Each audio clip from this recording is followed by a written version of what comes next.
di kampus gue kan ikut himpunan. Jujur aja itu dari tiap angkatan itu tuh kritisnya tuh mulai turun banget. Makin kesini tuh mereka kayak kalau misalnya di kaderisasi itu mereka kayak cuma ya udah cuma sekedar ikut kaderisasi untuk lulus doang.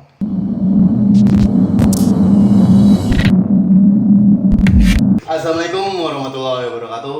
Jadi masih bersama gue Gasan Syakik Kalba dan kawan gue Fatan di channel Down to Earth ID.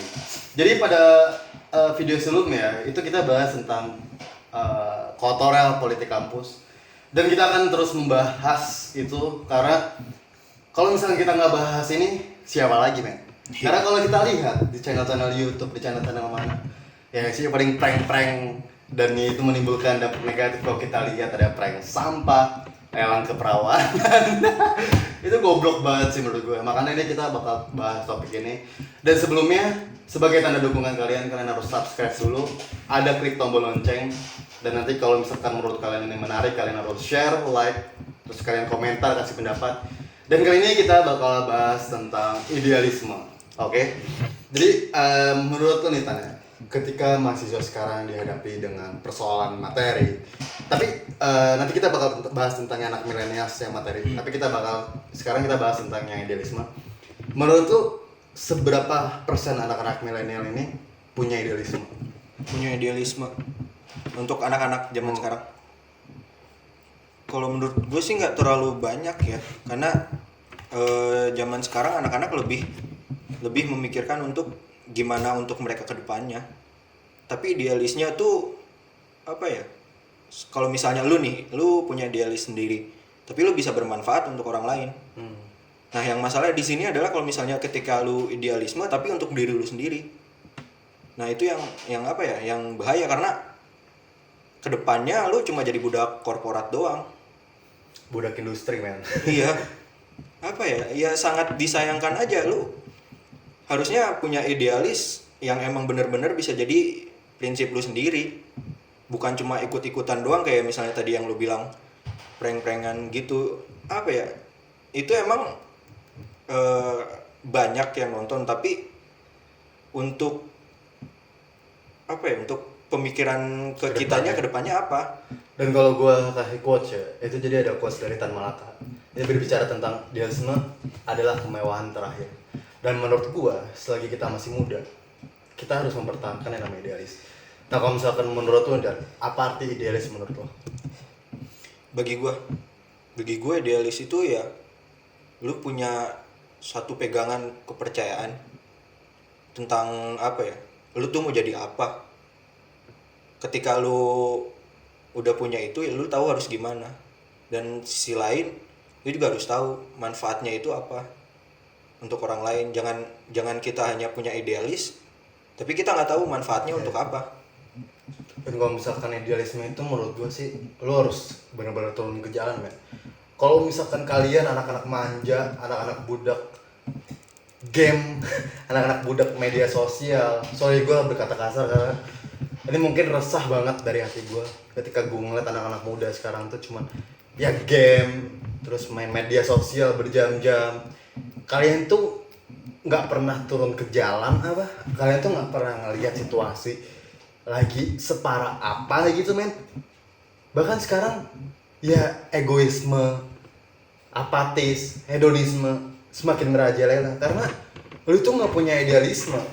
Dan ketika lu nggak punya idealisme, lu bakal udah bodo amat, bakal udah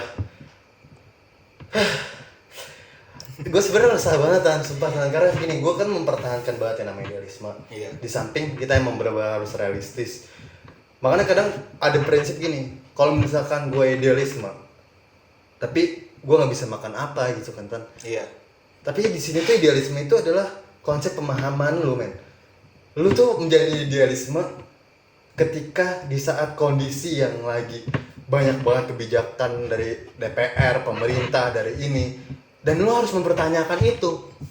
Itu tuh lu sebagai masyarakat yang memberikan pajak, yang memberikan amanah ke mereka, dan mereka menyelewengkan gitu, men. Dan lu harus mempertanyakan gitu. Oke, jadi kalau misalkan menurut lo nih, Sebobrok apa sih idealisme itu, udah separah apa, udah nggak ada di mahasiswa sekarang tuh? Kalau menurut gue sih kayak yang dibilang dosen lu kemarin, itu mungkin hampir nggak ada, tapi hampir nggak 0%, karena masih ada beberapa. Kenapa ya? Anak-anak zaman sekarang ini lebih mementingkan ini, apa yang ada di sini.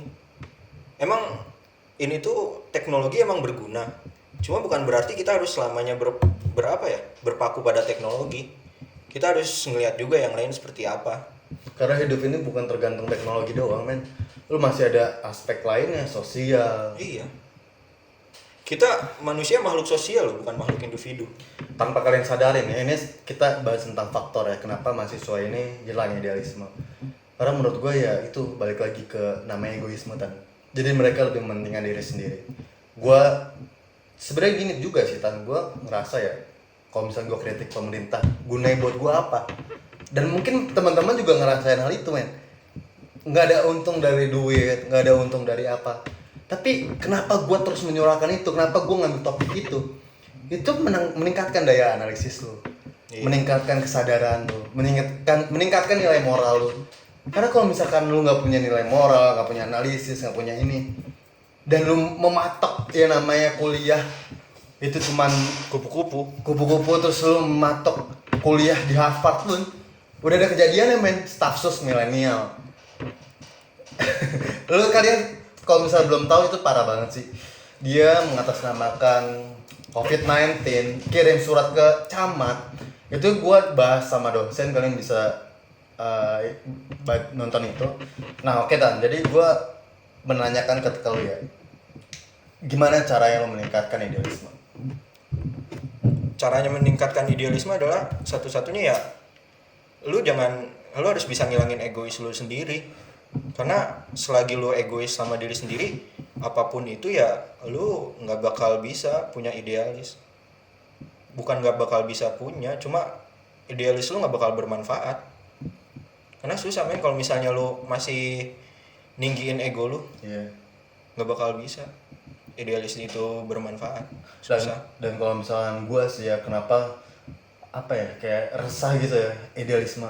Coba deh kalian sesekali ngelihat misalkan di pasar, ngelihat kebijakan-kebijakan, atau misalkan lu tanya aja ke orang-orang warung, orang-orang di pasar, Pak, resah nggak sama pemerintah sekarang? Pak, gini-gini. Itu kalian akan banyak banget pendapat-pendapat. Kalian jangan nanya ke pemerintahan, mereka pasti bilangnya bagus. Iyalah, kan mereka yang menjelaskan. Iya. Kalian coba diskusi, kalian coba ngobrol. Hilangin lah berjam-jam di HP. Kalau misalkan emang kalian mau main HP, kalian lihat di Twitter kritikan-kritikan gimana. Kalian buka wawasan. Dan ya itu. Oh, gini Pak, ada satu hal yang lucu. Ketika misalnya kita membuka sosmed, Twitter atau apapun, rata-rata anak-anak zaman sekarang itu lebih tertarik pada kehidupan pribadinya, karena mereka lebih mencari apa yang sepemikiran sama mereka. Ketika itu kontra, ya udah mereka nggak bakal mengikuti itu. Mereka nggak bakal nyari tahu ini fungsinya apa, ini manfaatnya apa.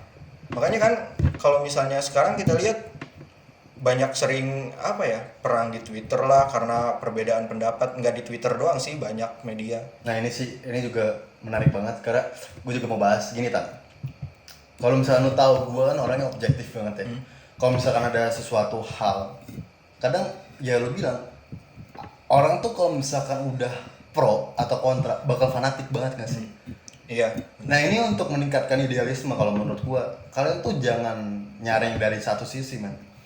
Di filter mana yang pro mana yang kontra, kalian jangan terlalu fanatik gitu. Kalau misalkan jangan terlalu mengimani banget kayak misalkan konspirasi. Kalian percaya virus corona ada konspirasi, ya udah gitu. Maksudnya itu adalah pembahasan yang untuk kalian tahu, bukan sampai kalian untuk menyerang. Oh ini orang bahas tentang gini, nggak usah. Cukup lah udah pro. Misalkan juga salah satu kita lihat pas pemilihan presiden ya Tan ya. Ada kubu Jokowi, ada kubu Prabowo. Orang sampai bermusuh-musuhan, bahkan sampai keluar. Itu gila, men. Apa ya? Kalau kata gue, fanatik di kita tuh gede banget. Gue nggak menyalahkan untuk memilih salah satu pihak, Tapi kita jangan lupa kalau misalnya setiap orang tuh ada salahnya, nggak mungkin selalu benar, dan itu kita harus bisa ngelihat itu semua.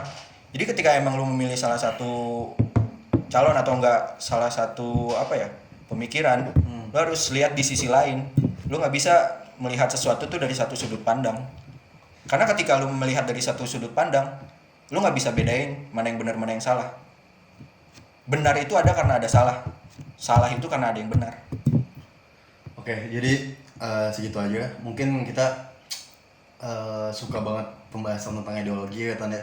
Karena kalau misalnya gue lihat sekarang pembahasan tentang ideologi, pembahasan tentang yang namanya idealisme itu udah menurun banget, dan bahkan anak-anak mahasiswa udah nggak tertarik ya. Iya, anak milenial. Jujur aja ya Pak, gue di kampus gue kan ikut himpunan. Jujur aja itu dari tiap angkatan itu tuh kritisnya tuh mulai turun banget. Makin kesini tuh mereka kayak kalau misalnya di kaderisasi itu mereka kayak ya udah cuma sekedar ikut kaderisasi untuk lulus doang. Tapi mereka nggak mencoba untuk bersikap kritis. Padahal ketika di kaderisasi itu tuh justru saatnya kalian belajar. Itu tuh kalian tuh harus belajar apa yang bisa kalian dapatkan dari situ. Kalian harus bisa menjadi tumbuh lebih dewasa lagi, nggak cuma anak-anak yang cuma ikut-ikutan aja ketika ada yang hype ikutan. Jujur gua rada resah tuh karena kayak misalnya anak sekarang tuh gini, ketika ada sesuatu yang hype, contoh lu tahu Oreo yang Supreme? Nah, tahu. Nah, hal kayak gitu aja kayak gue pengen cobain ini kayaknya lagi hype nih, kayaknya enak. Bahkan sampai pernah ada video orang luar itu nyusun Oreo Supreme banyak buat terus kebuang. Itu kan maksudnya ya itu terserah mereka. Cuma itu ada yang komen, daripada kayak gitu mending buat gue. Padahal ya lu buat apa kayak gitu? Lu kalau cuma sekedar ikut-ikutan doang pengen nyobain, ya lu nggak ada gunanya juga, sama-sama aja kayak yang biasa. Dan itu bukan cuma di perkara itu doang, itu di kehidupan yang lain pun sama. Dan tadi mengenai kritis nih Tan. Tadi kan lo belum bicara tentang kritis ya. Kalau menurut gua, kalian tuh mahasiswa-mahasiswa sekarang tuh terlalu takut untuk mengkritik. Padahal kalau kalian kritik itu relatif, kadang benar kadang salah. Tapi seenggaknya kalian harus coba, dan kalian harus menambah wawasan berdasarkan fakta dan akurat yang benar-benar jadi penting. Dan menurut gue juga orang-orang sekarang takut kritik juga men. Kenapa ya? Gue nggak ngerti sih, entah emang itu karena takut atau emang mereka yang males. Tapi atau menurut mereka itu nggak penting ya? Mungkin bisa jadi karena kan pemikiran kaum milenial itu lebih kayak yang simple. Ya udah mereka pengen enaknya aja, nggak peduli ntar kayak gimananya. Itu yang sangat disayangkan banget sih kayak gitu. Dan mungkin teman-teman gue tuh kadang ngerasa banget cuy. Kenapa sih, ini jujur aja Tan, gue tuh banyak banget teman-teman gue yang gue sih nggak permasalahan ya, kayak unfollow atau nggak DM, ngapain sih lu bahas tentang gini. Terus kadang gue dijauhin juga cuma gara-gara gue care. Itu sebenarnya kritik itu bukti tanda peduli men. Iya, itu untuk membangun cuy, kecuali gue ngehujat gitu ya. Gini bro, kenapa ya orang zaman sekarang tuh ketika kita memiliki pendapat yang berbeda, kita bakal dijauhin karena lu nggak sepemikiran nih sama gue. Padahal yang seharusnya itu adalah ketika lu punya temen yang beda pikiran, lu harusnya bisa cari manfaatnya tuh apa, positifnya apa. Bukannya malah dijauhin karena beda pemikiran. Karena kritis itu bukan berarti orang tersebut harus mengikuti apa mau kita. Tapi kritis itu adalah ketika lu tahu ada yang salah, lu harus mencoba memperbaikinya, dicari kritik itu benar atau enggak. Bukan berarti orang lain harus setuju sama kita. Dan ketika emang udah salah, jangan dihujat. Lu berikan komentar dan lu kasih tahu nih salah di sini. Kadang kan banyak banget orang yang kritik misalkan atau ngasih pendapat salah, dibully, dan dia nggak bakal mau kritik lagi karena udah dijatuhkan. Iya. Seharusnya dibangun yang kayak gitu men. Nggak tahu sih orang-orang kita, entah orang sekarang itu kayaknya kalau zaman dulu kan main hakim sendirinya itu langsung mungkin pukul-pukulan. Kalau sekarang kayaknya beralih ke media sosial. Oke deh, jadi pembicaraan tentang idealisme sampai sini aja. Habisnya kita mau bahas tentang anak-anak milenial Jadi emang ini kita runtut ya, jadi dari politik kampus, dari idealisme, dan kita sekarang akan membahas tentang anak millennials. Tapi sebelumnya, kalian jangan lupa untuk subscribe dulu nih. Jadi, channel idealisme mahasiswa Down to Earth ID, men. Dan itu pokoknya dari tombol subscribe ke warna hitam, warna merah. Lu pencet sampai warna hitam. Dan jangan lupa untuk ada pencetan namanya like, terus komen dan share. Pokoknya di sini tuh forum diskusi dan kalian jangan pernah takut banget untuk komentar karena itu adalah hak setiap manusia. Diskusi bukan untuk menghujat. Benar. Oke, jadi segitu aja. Jangan lupa untuk subscribe lagi sekali lagi. Jangan lupa untuk subscribe. Tombol merah banget. Tombol merah bukan hitam. Oh iya. Jadi segitu aja. Jangan lupa untuk subscribe, like, komen dan share video gue.